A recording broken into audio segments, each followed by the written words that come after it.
It was always very important for me from the time I was in high school.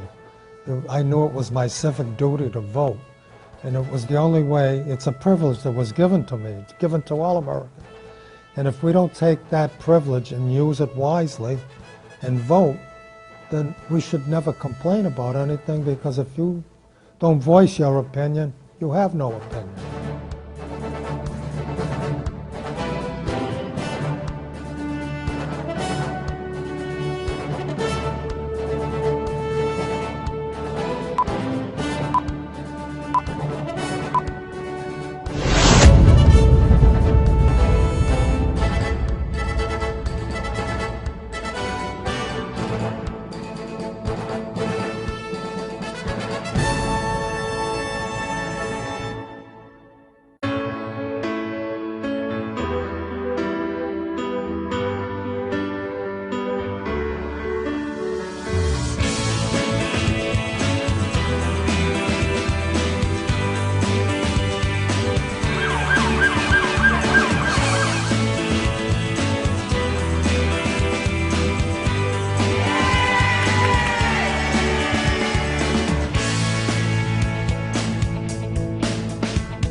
%90 of the people that served in World War II volunteered or enlisted for that duty.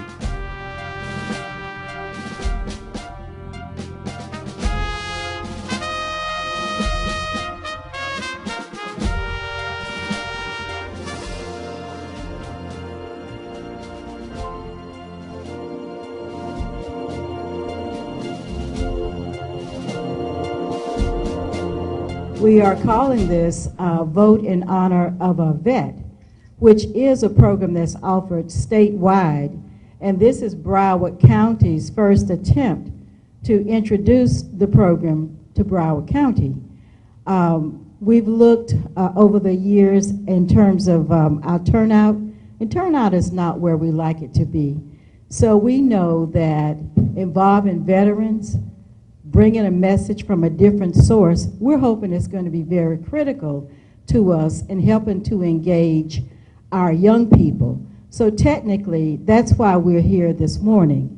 At this time, I'd also like to introduce the persons who are the focus of our program today.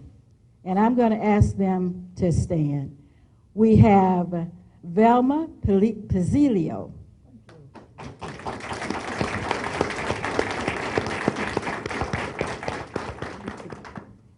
And I'm not going to give their information about them, because that's one of the things that they're going to talk about when we turn the microphones over to them. We have George Lord. Would you please stand? Just wave. Joe Drism.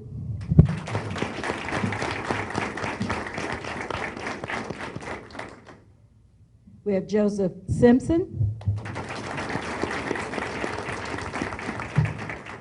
We have Thomas George Curry.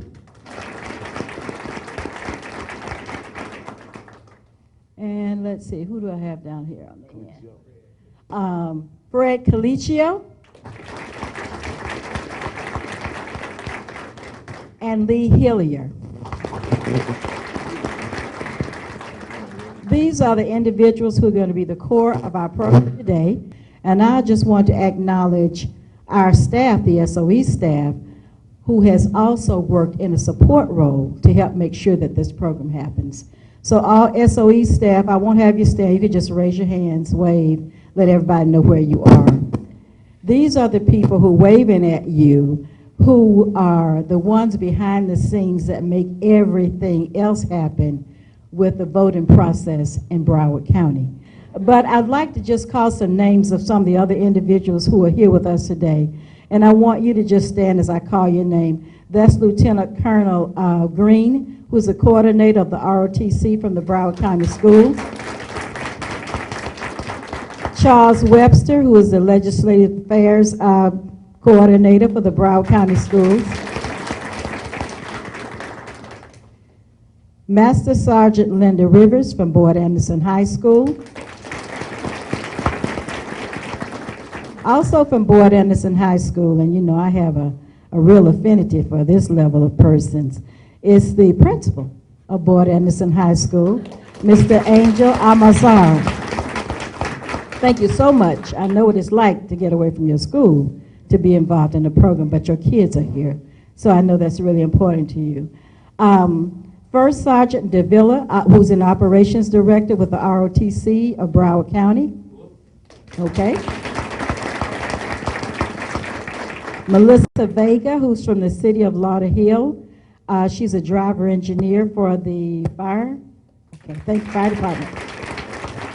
David Dothloff, who's the chief commander of the Lauderhill Fire Department. Where's David? Is he here? Okay. Scott Fiore from Stranahan High School. He's a U.S. history teacher. And where is he?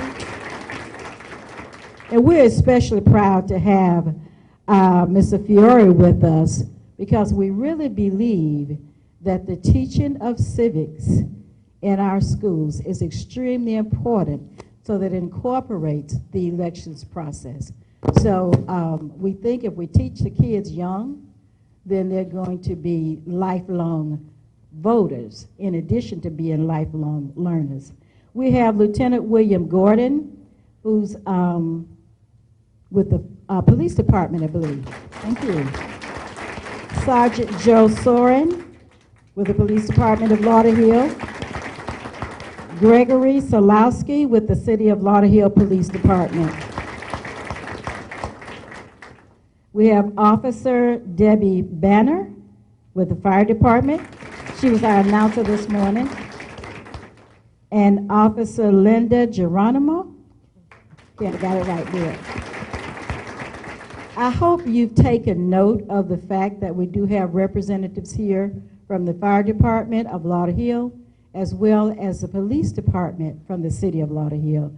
I think that speaks volumes to the relationship that we've developed up to this point of being here in the city of Lauderhill in this location. So we really appreciate all of their efforts, support, and quick responses when we need them.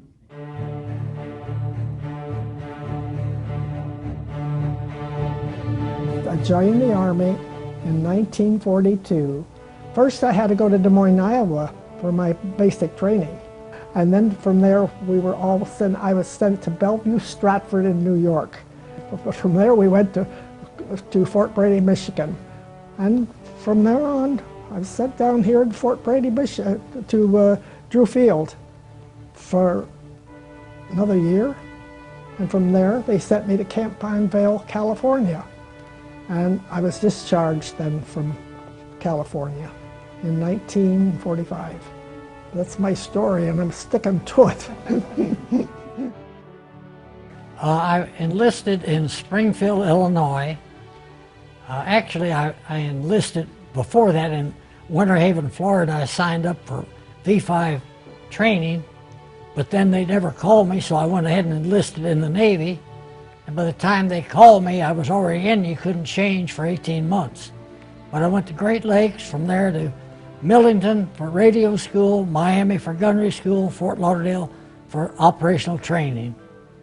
And then from there, we shipped out as a squadron X-ray, all of us instructors to North Island, and from there to Oxnard for advanced operational, then back to North Island to get on the Ranger, and the war ended. I joined the military 1 week after I graduated from high school. My mother had to sign me in. She didn't want to.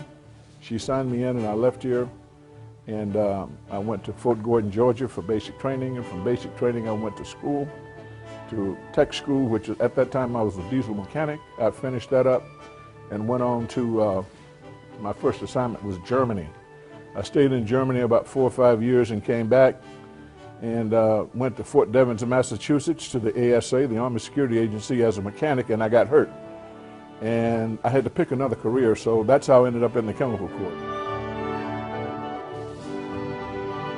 I joined the military right after, well, during high school, and I left right after high school in the summer of July, after 4th of July, because that's the party time, so I wanted to go after 4th of July. So I went. I told them I'd go in and stay as long as I have my buddies to go with me. It was 10 of us that joined together. 5 of us got stationed together in California, Fort Ord, California. I got fed up, so I chose to enlist with the promise of becoming a naval corpsman to ultimately become a doctor. I thought that would be a good career choice, but then once I got in the military, I was a hard charger, and so much so that I qualified as a Navy SEAL. Well, I went in the military in March of '66. I did basic training in Amarillo, Texas. I did my training at Shepherd Air Force Base, Texas. From there, I came to Patrick Air Force Base in Central Florida. And from there, I went to Yokota, Japan, where I stayed 2 years. And when I left Yokota, Japan, I came back to the United States. I went to Colorado Springs from July till December when I got out of the Air Force. How did your time in the military change your views on voting? How do you feel about voting today? I don't think it changed my voting thinking at all. I would have voted, but I couldn't vote until I was 21, and that was 1947. That's when I registered. What would you say to kids today about the importance of voting? The day you're 18, go register to vote and then vote. That's just the way I feel. That I think you owe it to yourself to vote. What would I say to an 18-year-old? You got to pay it good attention, because they're going to be in there for at least 4 years, if they're, maybe more if they're lucky. I would say to that 18-year-old who just got the right to vote that it is a right. Driving is a privilege, voting is a right. They can take your driving privileges away, they can't take your right to vote away. So vote, because you have to exercise that responsibility to vote because of your citizenship. A good citizen is a person that votes and pays attention to what's happening in their own communities. Voting for me always was very important because it was my way of letting people know the way I felt and the way I like the country to function. And if you didn't vote, then don't complain. A lot of people complain. You ask them, did you vote? No, I didn't vote. Well, then don't complain. My views were significantly shaped. I just decided to go in there and see what I could do to try to help resolve and end the war. I think I had some capabilities that I could share with my country, and I stepped forward and did so proudly, and I'm glad I did it, and I'd do it over again in a heartbeat. As a kid, I was always taught that if you didn't vote, then you didn't have a right to complain about anything because you abused your privilege to try to help make a decision as to how things would go. So if a person tells me, oh, my vote doesn't count, I said, well, then you don't count. And my conversation is ended with that person at that point in time, unless they want to find out how they can go about becoming a registered voter. You have the opportunity to change your life only if you vote.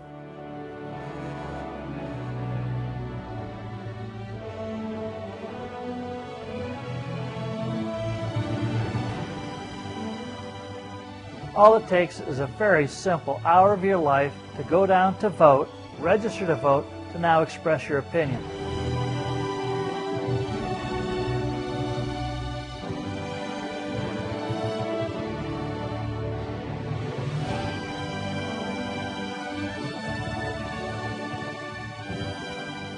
It's a privilege that is given to you for you to take part in how your country is run.